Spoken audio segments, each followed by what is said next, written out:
Yeah, sure. I'll figure something There'll out. be something funny in there. Probably just be Mark with saying 12 inches of pleasure with lots of echo on it. 12 inches of pleasure.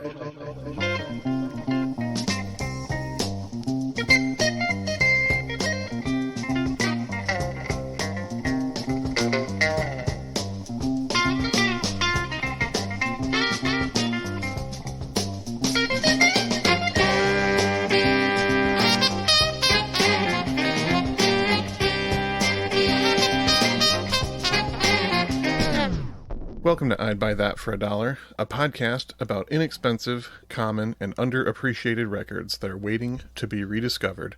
I'm your host, Sean Hartman, producer of the upcoming Chaz Jankel box set featuring 4 previously unreleased albums, including his tribute to The Clash, Rockin' the Chazba, his reflections on the Vietnam era, Chazualties of War, his concept album about a man who gets trapped on a deserted island, Chazed Away, and, of course, his unreleased Halloween novelty album, Chazper the Friendly Ghost. Wow. Pre-order your copy today at www.chazbox20.com. Shut up and take my money. Brilliant. Oh, I am just going to follow that up with a whimper, basically. But I'm co-host Jeremy, and in the spirit of bringing British culture here to America that we'll be talking about today, I figured we should bring some English soccer hooliganism to our fine city of Kalamazoo. So I'm going to start the Kalamazoo Football Club's new superfan squad, the Blockheads. Oh, Ooh, yeah. there it is. Excellent. Well, I am co-host Peter Cook, author of the new compelling music history book, Which Came First? Hit Me With Your Best Shot or Hit Me With Your Rhythm Stick? Spoiler alert, it was the rhythm stick one. It's a pretty short book. Oh. Is that more of a tweet or just a book? It's a book?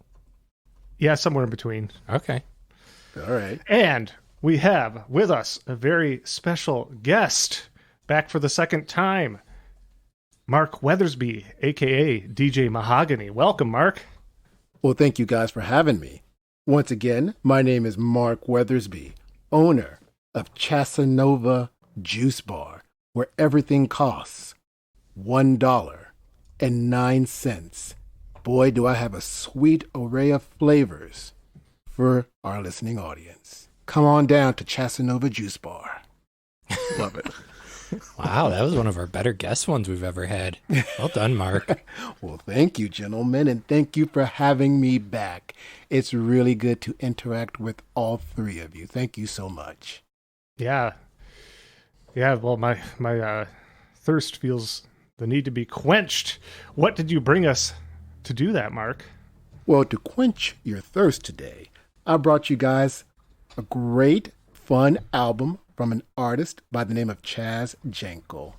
And the name of that album is Questionnaire. That's its U.S. title. Its UK title was Chasanova. And it is a record I discovered in a dollar bin at a defunct Atlanta, Georgia store called Full Moon Records. And man, this album surprised me in the most wonderful way. It is such a fun album. And this whole album, actually, all the songs, just makes me want to get up and shake my booty. I just love it. I love it. Yeah, this album surprised all of us too, and we'll get into that. But where do we want to start to, get the people's booties shaking, Mark? All right. So the track I would love to start with is my favorite track on the entire album. It was a huge hit in the dance clubs, and it's just simply entitled Glad to Know You. Yeah, a huge hit in the States even. Yeah, huge hit. Topped the dance charts for 7 straight weeks. Amazing. A triple-sided 12-inch single. It's amazing. I dig it. I love this song. Yes. Well, we will talk more about Chaz when we come back, but yeah, let's get into Glad to Know You, Side B, Track 1.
Mark, you said this album was a nice surprise to you. I think it was a nice surprise to all three of us as well. I was kind of blown away by this record. You're currently 2 for 2 on bringing stuff off our radar. That is pretty amazing. You got this, and then what record did you bring to the people last time? Johnny Mathis's I'm Coming Home. Mm-hmm. Which Sean had been a doubter of prior to that. I'm sorry to call you out again, Sean. I did on the episode too.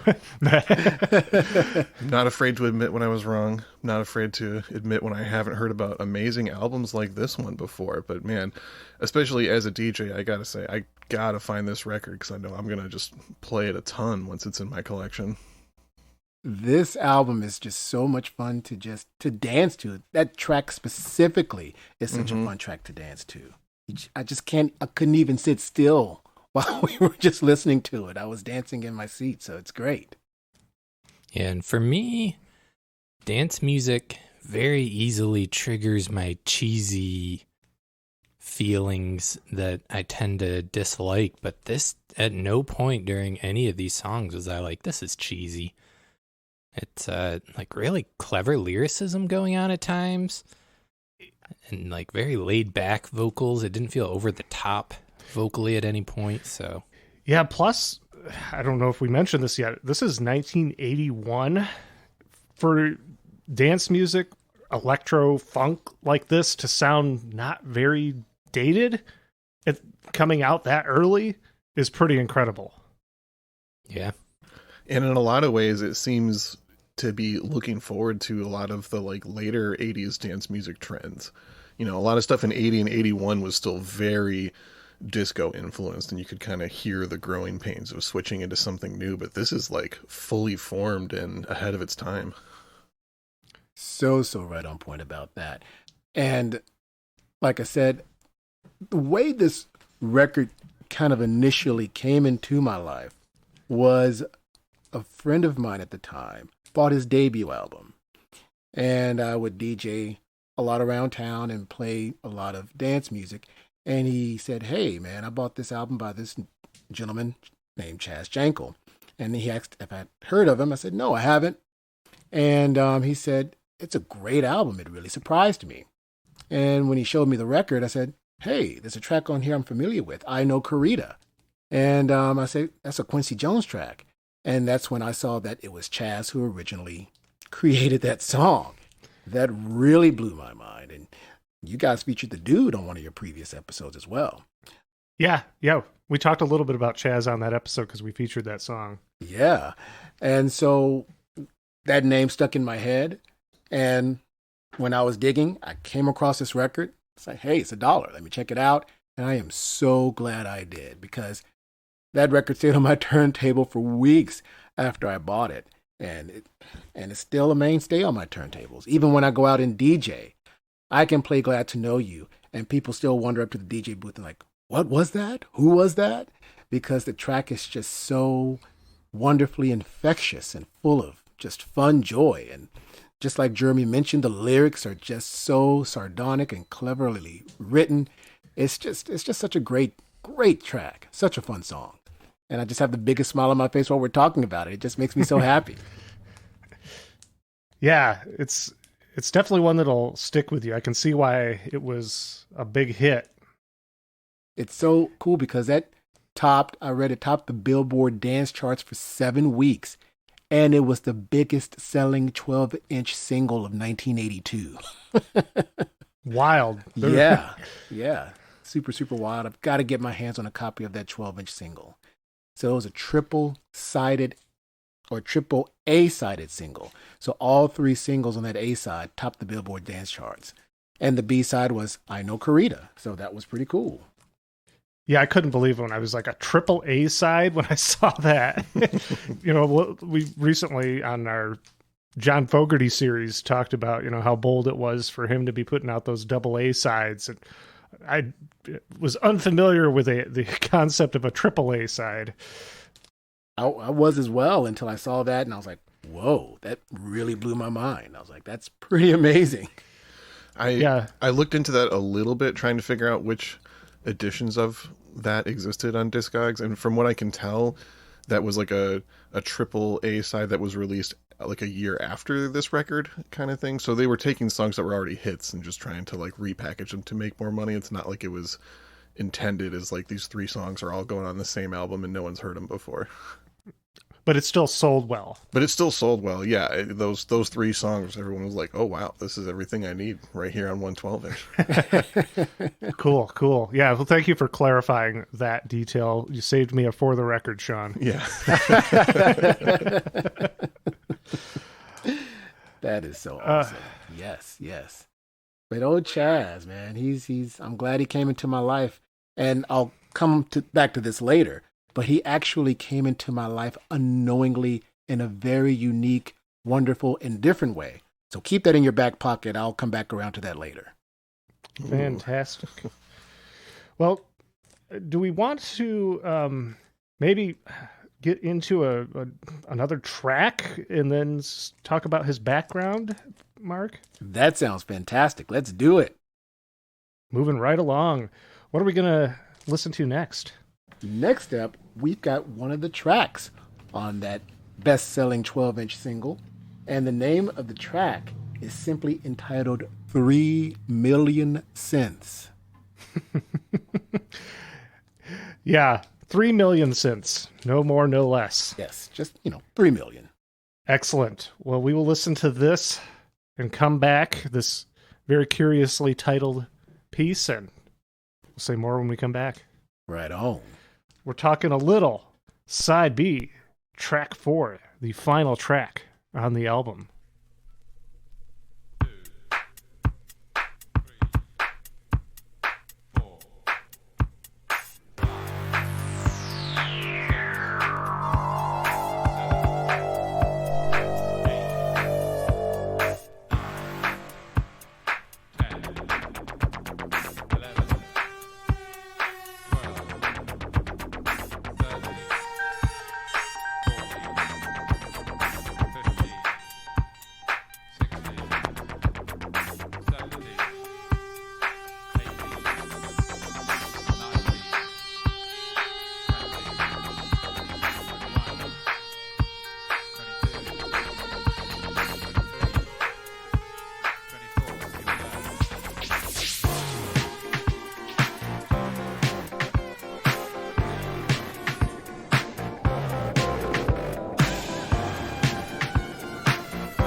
7, 8, 9,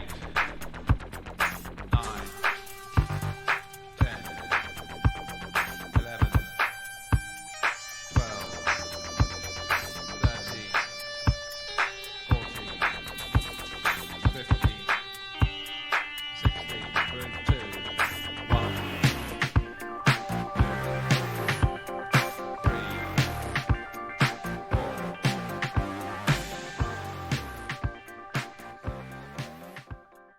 Something I found amusing about the way this track is credited on the jacket for this album, the music is credited to being written by Chaz Jankel. The lyric is credited to Philip Bagenal, who's one of the producers and engineers on this record. Simply, I think because he's the one counting off throughout the track. He's credited as vocal and dubbing, so I think that's why he got the lyric credit on that track. I was hoping he'd go clear to 3 million, but he seemed to kind of reset around 30, it sounded like. Yeah, I noticed that. I was like, he's going to somehow in the time allotted count to 3 million. That would have taken the track up a whole another level, I think, if that would have happened. That would have been pretty amazing. But pretty amazing track as it is. It really is. When I listened to this track initially, it gave me vibes of one of my favorite songs from Prince's 1999 album, which came out basically like a year later. And it was Prince's Lady Cab Driver. And it just kind of has that same feel, that same kind of sort of synthy beat, that funk. But what is so fun about this track is it starts off as this strong, funky synth-y kind of sound, and then it evolves into this kind of experimental track with, voiceovers, and it just dissolves even more into just experimental noise and dance music, and it is such an incredible marriage of just, I don't know, fun experimental sounds and noises and dance music, and I am just so impressed with Chaz and really what he did with that track. It's so cool. That's one thing I noticed when I listened to his original version of I Know Corrida today. So I remember we had mentioned that he was the writer, but I'd never listened to his version before, and he gets a little experimental on there too. I was kind of listening to it and thinking, man, I think this is actually a better version than the Quincy Jones one. As much as I love Quincy's version from the dude, like the Chaz version has just got a little more power to it. It's a little more interesting. Does. And it's quite a lengthy track. I think it clocks in at like maybe 9 minutes, 9+ minutes. Yeah, and I was also surprised how little Quincy had changed. He just kind of added some like extra frills and like shined it up a little bit, but all of the concepts were already there from Chaz. Yeah, I'm so glad you mentioned that, because I had the same feeling back when we did the Quincy Jones the Dude episode. I checked out the original version expecting Quincy's version to be this huge expansion upon the original, and that was not the case. No. And so what, Mark, what you said about this giving you vibes of a Prince track that came out the following year, if Quincy Jones was looking to this dude as someone to keep your eye on, it's very possible that Prince was as well. Yeah. I mean, the layering of the music, the program, it's just, man, I just love that track so much. It's just such a fun way to close out that album. It's just great. So who's going to tell me who Chaz is?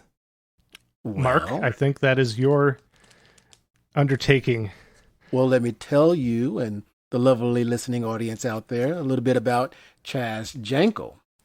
He was born under the name of Charles Jeremy Jankel. That's Charles with an S. He was born on April 16th, 1952, which I think makes him an Aries. I am an Aries as well.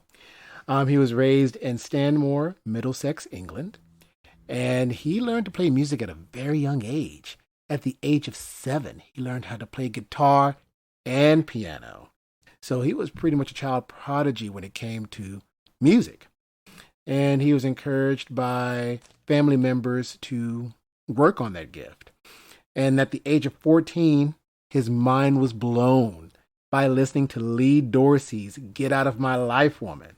And that basically took him down the path of R&B music, where he discovered Sly and the Family Stone, which became his personal heroes. He became a huge Sly Stone fan. So later on, he ended up joining a band in the early 70s called Byzantium. And they were on Warner Brothers Records. They were kind of like a folk rock band. He stayed with them for several years. And then he left in about 73, met Ian Dury, and they started writing songs together. Chaz mainly wrote the music, and it was Ian who wrote the lyrics. And then after collaborating, they met bassist Norman Watt Roy, drummer Charlie Charles, Mickey Gallagher, John Turnbull, and Davy Payne, and they became the Blockheads. And Ian Dury and the Blockheads were born. And they went on to have numerous hits thanks to the musical talents of Chaz Jankel and, of course, the band. Chaz wrote a lot of the music and Ian wrote a lot of the lyrics. Other band members, of course, chimed in. And then in 79, while Ian and the Blockheads were on tour, apparently Chaz was with a very lovely lady. And one night, he started humming what became I Know Corita. And at that moment, he decided, hey, maybe I should go solo. And that's what he did. And he released his solo album shortly thereafter. And then shortly after that, he came out with this fine album, Questionnaire.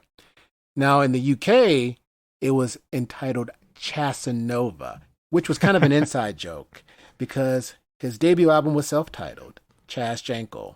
The second album was Chassanova, which is still spelled with an S. And so the people at A&M Records, the label he was on, thought U.S. audiences wouldn't catch on to the pun. So they just changed the album title to Questionnaire and boom, released it here in the States. Just what we want in America, a questionnaire for our, rebellious music. Yes. in our party times. Yeah, he had Ian Dury and the Blockheads. He had been behind their two really big songs, Hit Me With Your Rhythm Stick and Yes. Sex and Drugs and Rock and Roll. Yes. Lots of ands in there. Two fantastic songs. I really, really love Hit Me With Your Rhythm Stick. It is just got such unique groove to it. And you can really hear Chaz's sound, the Chaz sound, as I like to call it. Well, yeah, it doesn't sound unlike what you're hearing on this album. And Yeah. it's probably worth noting Ian Dury wrote the lyrics to Glad to Know You, the first song that we featured, and on a number of the other tracks. Yeah, they still collaborated together, even when they were separated. Yeah, and the Blockheads are on here too, or at least some of the members. Charlie Charles, who you mentioned, he's on this record on the drums. And Norman Watt Roy is on the bass. Listening to these tracks, his bass playing is on point. On point. Great, great bassist.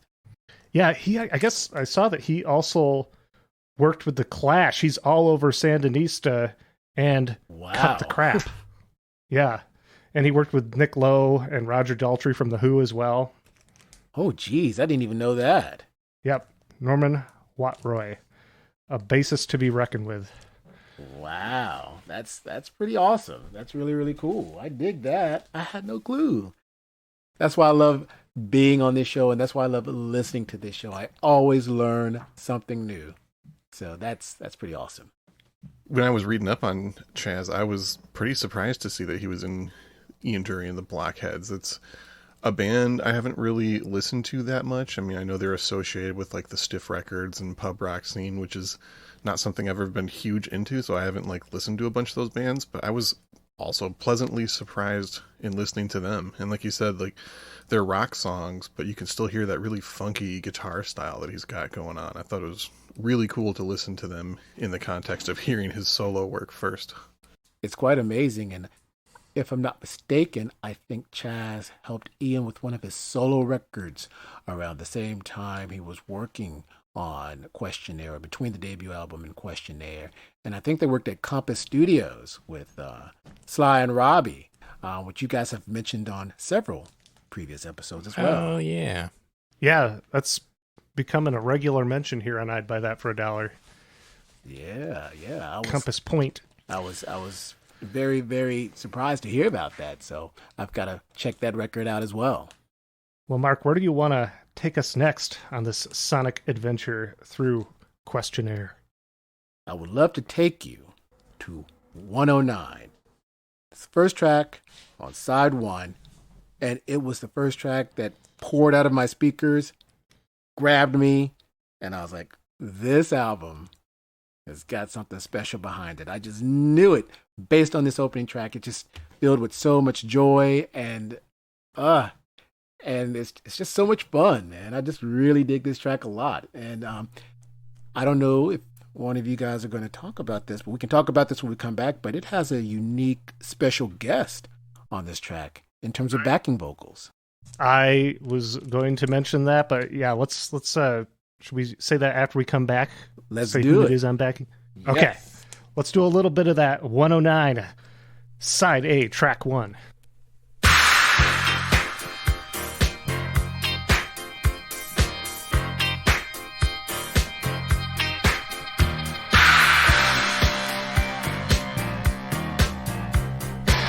Too many times, just when it's getting hot, I turn to stone and nearly blow the lot.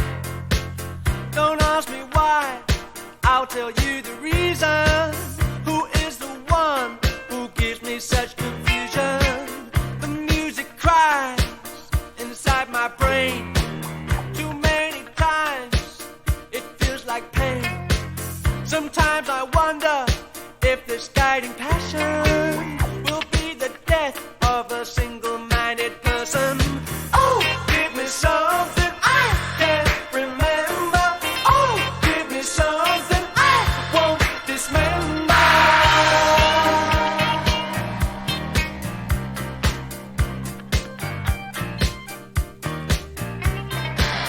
One thing with music is a girl that it attracts.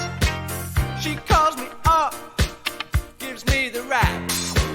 But just as soon as she's toyed with my emotions, she disappears as fast as her implosions. Oh, give me something I can't remember. Oh, give me something I won't dismember.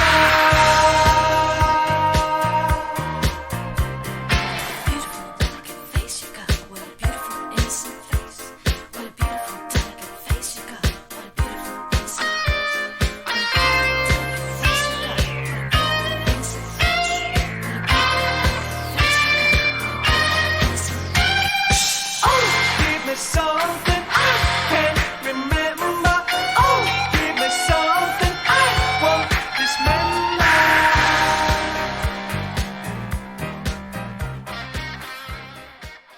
Right on. That is such a fun opening track.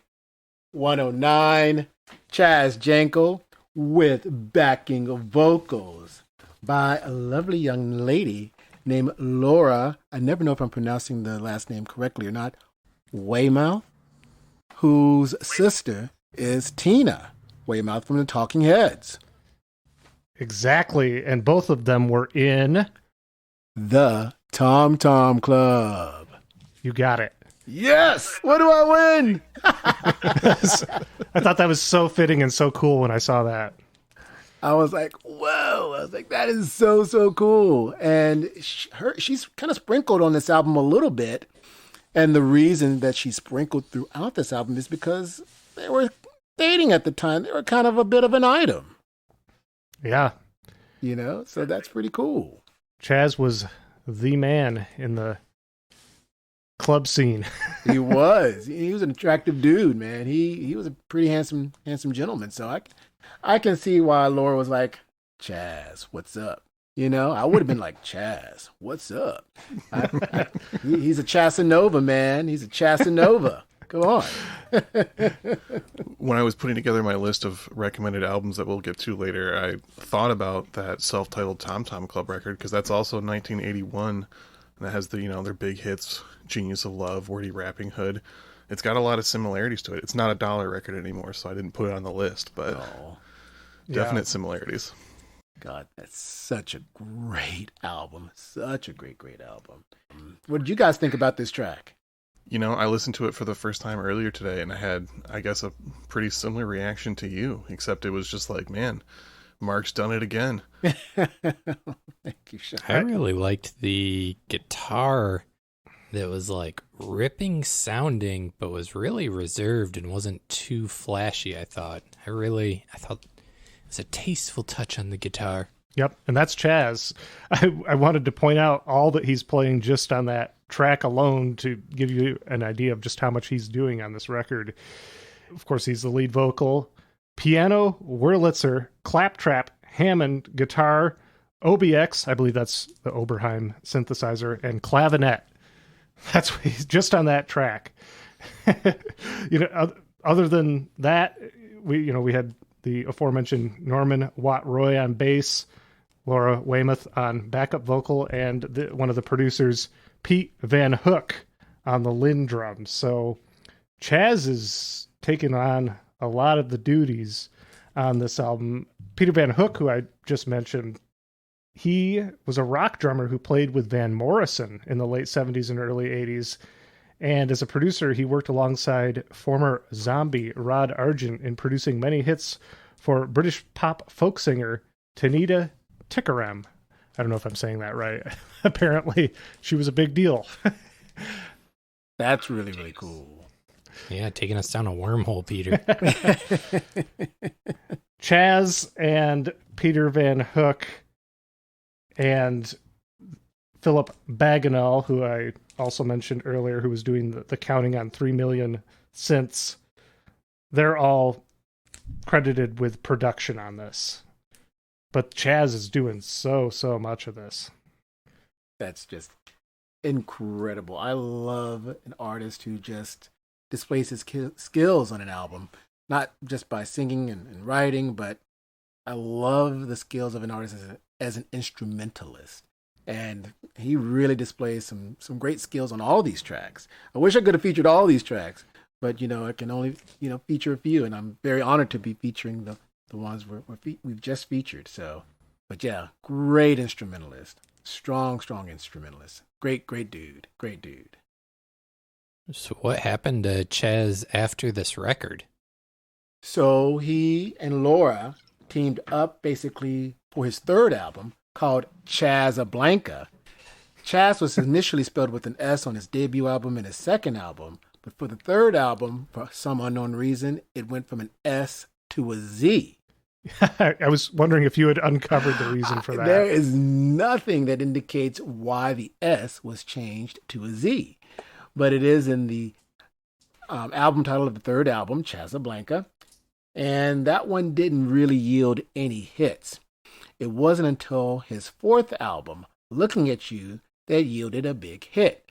That information I told you earlier in the episode to keep in your back pocket comes back now. So Chaz Jankel unknowingly came into my life via a movie. When I was a kid growing up in Greenville, Mississippi, I'm smelling popcorn. Yes. I'm smelling popcorn for some reason. Yeah. Oh, you know it's coming. My parents always said that the best babysitter they had for me and my sister was HBO. They could turn on HBO and we would watch HBO like all day and all night long. And there are movies at that time that came on that I deem, quote, HBO classics. And one movie that came on HBO nonstop is one of my favorite 80s comedies of all time, Real Genius with Val Kilmer. And most 80s movies and 80s comedies were notorious for their montage sequences. And of course, Real Genius has that classic 80s music montage sequence, and it was set to a song called Number One. And on multiple viewings of that movie, me and my sister would sing along, Number One is a highlight in the making. And we just loved that song, but we never knew who did it. And it wasn't until I found Looking at You in a dollar bin, after buying Questionnaire at a dollar bin, because I was such a huge fan of it, the needle dropped on the record. Number one came on. I was like, oh, it's a song from Real Genius. Oh my gosh, I can't believe I found the song from Real Genius. And I was so pumped and excited. It was just such a magical moment. I was like, oh man, it's that song. It's that song from my youth. Oh my God. I called my sister. I was like, oh my gosh, I found the song. I found the song from Real Genius. And she was like, you're such a nerd. She razzed me. She was like, you're such a nerd. But she said, I'm glad you found the song now. Sadly, I did not experience Real Genius growing up. I somehow missed that one in the 80s. I, of course, know the notorious referenced popcorn scene. That's, Yes. I believe, towards the end of the movie. Yes. The whole house fills up with popcorn. Oh my gosh, I got goosebumps just by you mentioning that scene. It has some of the best ending credits of all time, which is everybody eating popcorn that has filled up an entire house to Tears for Fears if everybody wants to rule the world. It's just incredible. It's an incredible ending. Popcorn. Tears for Fears. Another movie. Slow Peter's motion. now spoiled for me. Oh no. I'm sorry, Jeremy. What can I do to make it up to you? Just kidding. I actually already seen that movie. Oh my gosh. I was like, oh no. I ruined it. The Val Kilmer movie that I grew up watching over and over again was Top Secret. That was one of the favorite comedies between my brother and my father and I. We just would watch Top. I think the first night that we rented it, we watched it twice in a row. And that's like the first thing I saw Val Kilmer in. You know, he's singing all throughout it. It's a fun one if you haven't seen it. It's like in the vein of Airplane and those kind of screwball comedies. Oh man, yeah. Top Secret. It's a classic. It's such a great movie. So after the success of number one on the fourth album, he did indeed record a fifth album. But at the time he was recording the fifth album, his mom had fallen on times where she wasn't well. So he went to go care for his mom, and a lot of songs written during that time came from a place where he just wasn't fully centered. He was taking care of his parents, and his mom was sick, and she eventually passed on. He did turn the album into A&M Records, and upon executives listening to that record, they decided not to release it. They rejected the entire album and dropped him from the label. But from that, he rebounded. He went on to score movies. He scored the movie DOA with Dennis Quaid and Meg Ryan. An underrated gem if you haven't seen that movie. Another HBO classic, Making Mr. Right with John Malkovich. He scored one of the short films in the Tales from the Dark Side movie, Cat from Hell. And he did the score for Earth Girls Are Easy with Gina Davis. I mean, come on. Such a fun movie there. After that, he reunited with Ian in the 90s, and they wrote and recorded a little bit again. He did a jazz album around 2000 that was never released. And if I'm not mistaken, he still works with the Blockheads. Ian passed away sometime in 2000. And so he just kind of continues working with the Blockheads on and off. He does a little touring, but I think he mainly remains quiet these days. I did listen to a few of his more recent singles from the past 4 or 5 years, and it had like a real dance music feel to him, kind of like a house music kind of thing. And he had like a bunch of remixes of some of his recent singles from other artists too. So he's still out there working, making some interesting stuff. He's what, 70 now? Yeah. Still going strong. And I love that his brain is still on the dance floor, still in that funk, house, groovy state of mind. I really dig that more than anything. That's awesome. Well, Sean, I'm curious, what did you find for similar recommended dollar bin heat? Well, I had two artists that pretty instantly came to mind when I started listening to this record, Grace Jones and Kid Creole and the Coconuts. Two artists that we've covered previously. Exactly.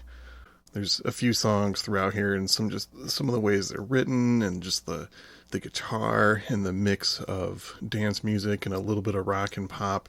Just thought about those two artists a lot.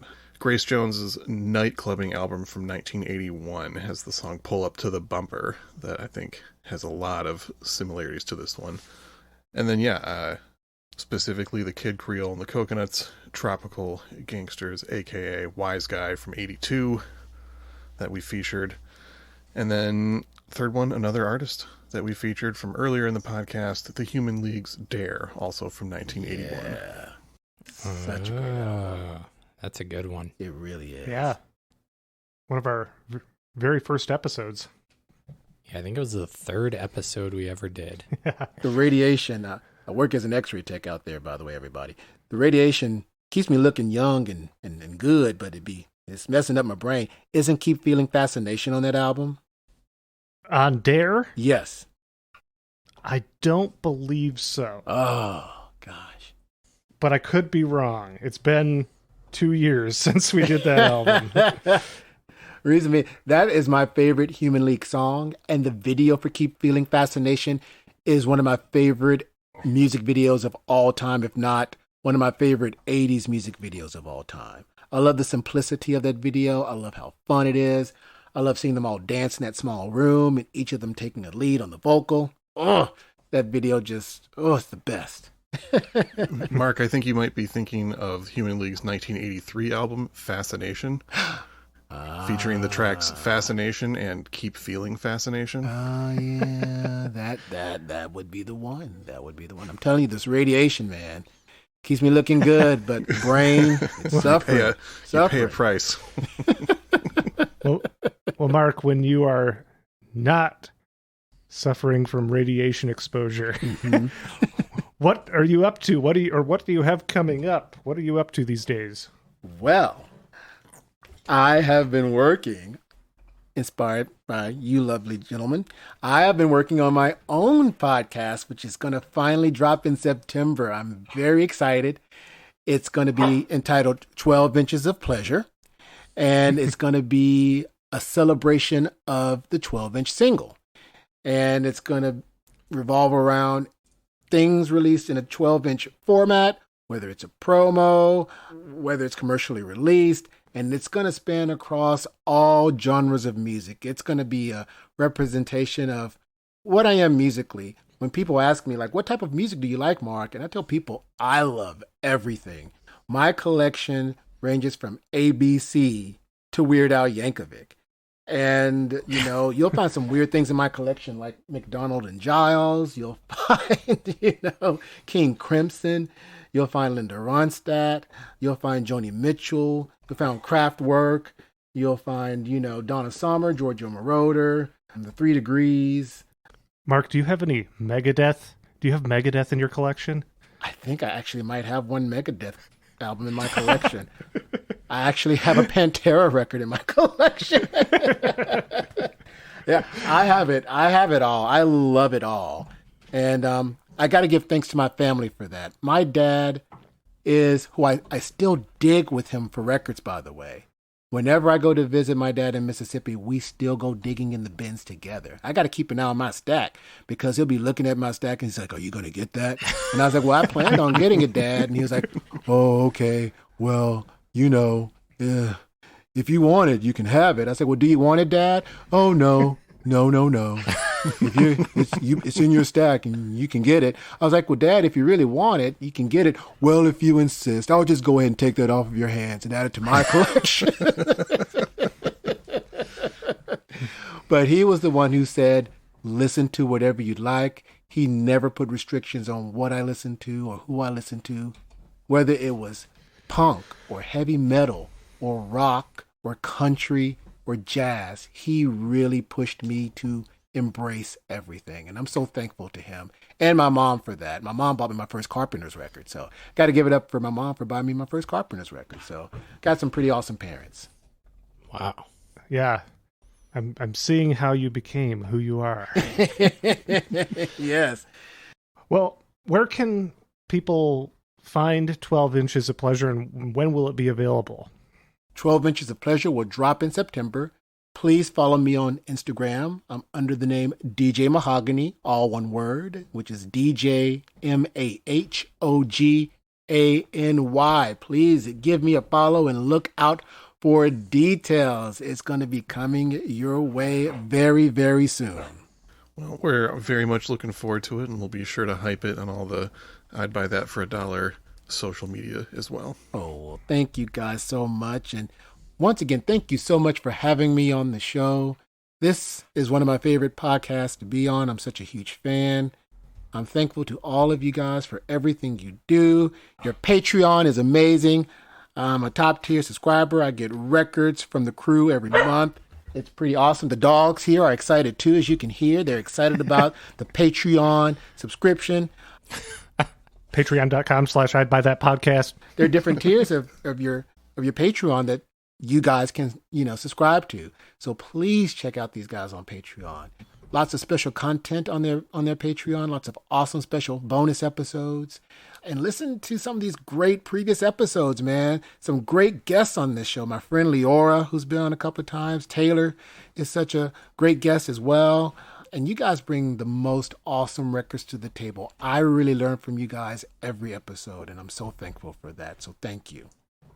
Well, for anybody that's made it this far into the episode and was on the fence of whether you wanted to get into another one, Mark's telling you it's all worth it. Dive in. Yeah. It is all worth it. You guys are the jam. Mark, would you care to tell us the last selection from this fine 1981 record by Chaz Jankel, Questionnaire, Yes. that you have chosen? It's a nice little nifty groove. The name of the track is Boy. Backing vocals by Laura Weymouth. It's just got this nice little groove to it. It's got members of the Blockheads playing on it. And this is a special dedication to a sweet man in my life, DJ Whiz Bang Novelties, the groovy dude. And I just love this track. I love the smooth, kind of funky groove this track has. And that's all I got to say. If that's all we got to say, then we can get right on out the door here.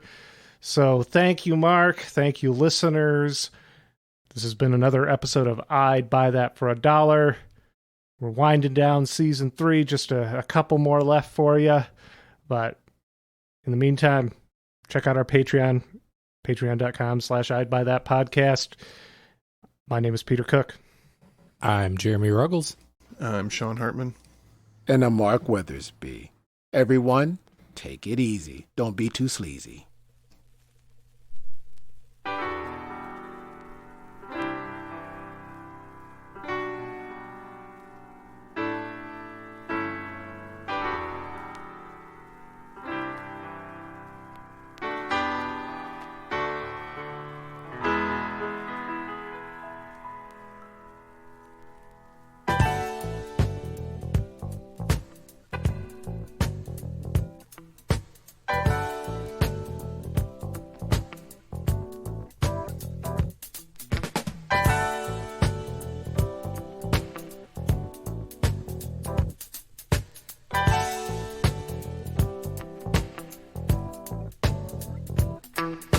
I just want your love, boy. I just want your love. I just want your boy. I just want your love.